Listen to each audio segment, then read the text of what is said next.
Number two is I would reduce budgets and add bid rules.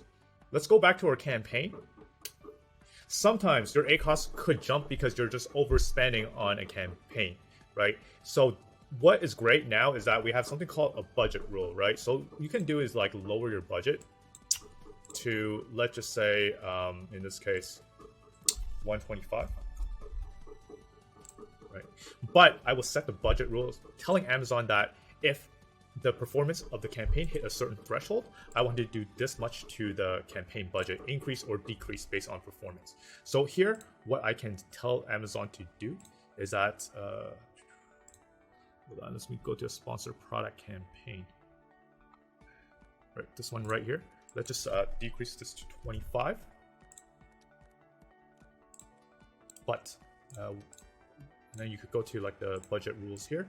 And then what I have in this rule is that I'm telling Amazon, right, if the threshold of the ACoS is less than 20%, I want to increase the budget by 50%, right? So in this case, we're only gonna increase the budget if the performance of the campaign does what I want to. In this case, less than 20% ACoS.